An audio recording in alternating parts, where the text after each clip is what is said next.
Адамның жаралу қиссасы.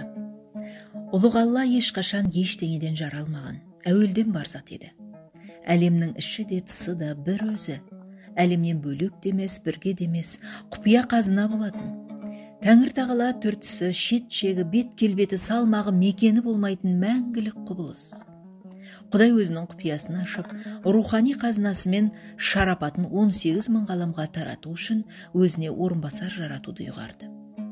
Сол кезде тау, тас, орман, ағаш, от, су, аспан, жер барлығы адамды менен жаратса екен деп таласты. Мен биікпін, менен жарат деді тау. Мен әзізбін, менен жарат деді алтын. Мен тасқынмын, менен жарат деді су. Мен дүлеймін, менен жарат деді жел. Мен күштімін, менен жарат деді от. Мен асқақпын, менен жарат деді аспан. Мен жұмсақпын, менен жарат деді ағаш. Ал мен қаттымын, менен жарат деді тас. Сөйтіп барлығы таласып жатқанда жер ғана сынықтық танытып. Мен мақұлық атаулының табанының астында жатамын. Ұлық Алла орынбасарын мұндай қадірсіз заттан жаратпас. Түбім топырақ, бүкіл күл қоқысты маған көмет, лас суды маған төгет, мен бұл құрметке лайықты емеспін деп ойлайды. Сонда Алла тұрып: әй тау, сенде бір мін бар, тәкаппарсың, кішіреуді білмейсің. Алтын, сенде бір мін бар, баяның жоқ, сыртың жылтырақ, ішің қалтырақ. Су, сенде де мін бар, тасығанда өткел бермейсің. Жел, сен тұрақсызсың, мінезің құбылмалы. От, сенің мінің қатыгессің. Жанғанда жақсы мен жаманды айырмайсың, жан жағыңды жайпап кетесің.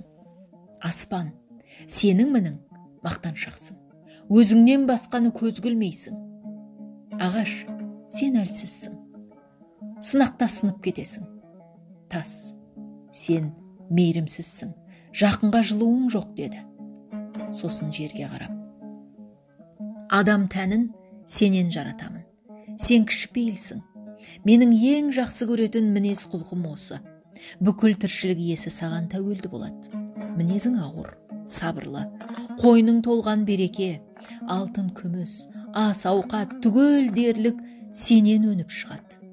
Күллі мақұлық нәжісін саған төксе де, сен одан хош иісті гүл шығарасың. Лас су жерге сіңіп, тәтті бұлаққа айналады. Жасаған жақсылығыңды міндетсіну сенде жоқ. Адам сенен жаралып, өлген соң саған оралады.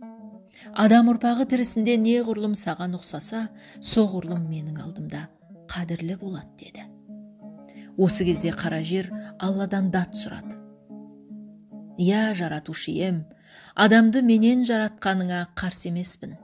Олар қанша мыңдап жерленсе де, мен олардың денесін шірітіп, тәндерін топыраққа айналдырамын. Бірақ адам баласы ғапылдықтан күнәні көп жасайды. Олар өмірден өткен кезде менің қойныма таудай күнәларын арқалап келеді. Сонда олардың ауыртпалығын кім көтереді? Жасаған қиянаттары мен зорлық зомбылықтары менің де арқама батар деді. Қара жер, қайғырма. Мен шебер Алламын. Олардың күнәсін жойып, саған салмақ салмауға құдіретім жетеді. Мен адам ұрпағына Құран түсіремін. Марқұм болғандардың ұрпағы әруақты еске алып, оларға Құран оқытып, артынан дұға ететін болса, олардың күнәлары жойылып отырады. Сонда саған да артық жүк түспейді. Мұсылмандар әруақтарды ұмытып, оларға Құран оқуды тоқтатқанша осылай жалғаса береді деді. Қара жер сонда барып тыныш тапты. Қазақтардың әр аптаның бейсенбі жұма күндері 7 шелпек пісіріп, әруақтарға Құран оқытатын салты осыдан қалыпты деседі.